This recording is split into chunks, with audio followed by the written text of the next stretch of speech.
ఒక దట్టమైన అడవిలో ఒక పెద్ద మర్రి చెట్టు మీద చిట్టి అనే కోతి కూర్చొని అరటిపండు తింటుంది. కింద బంటి గడ్డి తింటూ పైన ఉన్న చిట్టితో మాట్లాడుతుంది.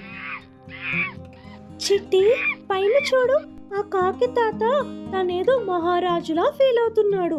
ఆ పక్కనే గద్ద బావ నేనే తోపు అన్నట్లు రెక్కలు విప్పుకొని తిరుగుతున్నాడు. అవును బంటి, వీళ్ళిద్దరికీ ఒక ఆట చూపిద్దాం. ఎవరు నిజమైన మొనగాడో తేల్చేద్దాం. చిట్టి కిందకి ఉరికి కాకిని పిలిచింది. కాకితాత, కాకితాత, ఇప్పుడే గద్దబావ ఒక మాట అన్నాడు తెలుసా?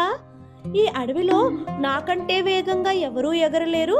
ఈ ముసలి కాకి అసలు నా వేగానికి పనికిరాదు అని నవ్వుతున్నాడు. ఏమిటి అంత పొగరా? నేను కాశీదాకా ఎగిరి వచ్చిన వాణ్ణి. ఆ కుర్రగద్దకి నా దెబ్బ తెలీదు. అంతలో బంటి గద్ద దగ్గరకు వెళ్ళి మెల్లగా ఊరించాడు. గద్ద బావా, ఆ కాకి తాత నిన్ను సవాల్ చేస్తున్నాడు. రెక్కలు పెద్దగా ఉంటే సరిపోదు, తెలివి కూడా ఉండాలి. ఆ గద్దకి దమ్ముంటే నాతో పోటీ పడమనండి అని అంటున్నాడు. వాడికా అంత ధైర్యం? సరే, ఇప్పుడే తేల్చుకుందాం. అడవిలోని జంతువులన్నీ చుట్టూ చేరాయి. చిట్టి ఒక షరతు పెట్టింది. మీరిద్దరూ మీ వీపు మీద ఒక బస్తా మోసుకుంటూ ఆ కొండపైకి వెళ్ళాలి. ఎవరైతే ముందుగా వెళ్తారో వాళ్ళే ఈ అడవికి విమాన రాజులు. చిట్టి కాకికి ఉప్పు బస్తా ఇచ్చింది, గద్దకు దూది బస్తా ఇచ్చింది. అమ్మో, ఉప్పు చాలా బరువుగా ఉందే. పర్లేదు, నా ప్రాణం పోయినా సరే ఈ గద్ద ముందు మాత్రం ఓడిపోకూడదు. దూది బస్తానా? ఇది నాకు అసలు బరువే కాదు. గెలుపు నాదే. పోటీ ప్రారంభమైంది. గద్ద దూది బస్తాతో రాకెట్లా దూసుకుపోయింది. కాకి ఉప్పు బరువుకి తడబడుతూ మెల్లగా ఎగురుతుంది. బంటి చప్పట్లు కొడుతూ, చూసావా చిట్టి, గద్దబావ అప్పుడే కొండ సగానికి వెళ్ళిపోయాడు. కాకి తాత ఇంకా చెట్టు దగ్గరే ఉన్నాడు. ఆగుబంటి, అసలు మ్యాజిక్ ఇప్పుడే మొదలవుతుంది. ఆకాశం చూడు, మబ్బులు పడుతున్నాయి. అనుకోకుండా వర్షం మొదలైంది. భారీ వాన కురుస్తోంది. అరే, ఇదేంటి?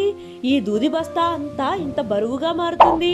వాన నీళ్ళన్నీ దూది పీల్చేస్తుంది. నా రెక్కలు వణికిపోతున్నాయి. దూది నీటిని పీల్చుకొని 10 బరువు పెరిగింది. గద్ద కిందకి పడిపోసాగింది. మరోవైపు కాకి వీపు మీద ఉన్న ఉప్పు వాన నీటికి కరిగిపోయింది. బస్తా ఖాళీ అయిపోయింది. ఆహా, నా బరువు తగ్గిపోయింది. ఇప్పుడు నేను మేఘాల్లో కూడా తేలగలను. కాకి తేలికగా ఎగురుతూ గద్దను దాటి కొండపైకి చేరుకుంది. గద్ద బరువును మోయలేక కింద ఒక చెట్టు మీద కుప్పకూలిపోయింది. పోటీ అయిపోయాక చిట్టి బంటి నవ్వుకుంటూ దగ్గరకు వచ్చారు. చూసారా, బలం మాత్రం ఉంటే సరిపోదు, సమయస్ఫూర్తి కూడా ఉండాలి. గద్దబావా, నీ గర్వం నిన్ను ముంచేసింది. కాకితాత, నీ ఓపిక నిన్ను గెలిపించింది. గద్ద సిగ్గుపడుతూ, నిజమే చిట్టి, దూది తేలిక అని మురిసిపోయాను. కానీ అది ఎప్పుడు బరువవుతుందో ఊహించలేదు. పోనీలేండి, ఇప్పటికైనా ఇద్దరు స్నేహంగా ఉండండి. ఈ అడవిలో అందరూ మునగాళ్ళే. ఆ రోజు నుండి కాకి గద్ద గొడవ పడటం మానేసి మంచి స్నేహితులయ్యారు. చిట్టి బంటి తమ తెలివికి తామే మురిసిపోతూ, నీతి, గర్వం మనిషిని దెబ్బతీస్తుంది. తెలివితేటలు, ఓర్పు మాత్రమే విజయాన్ని అందిస్తాయి.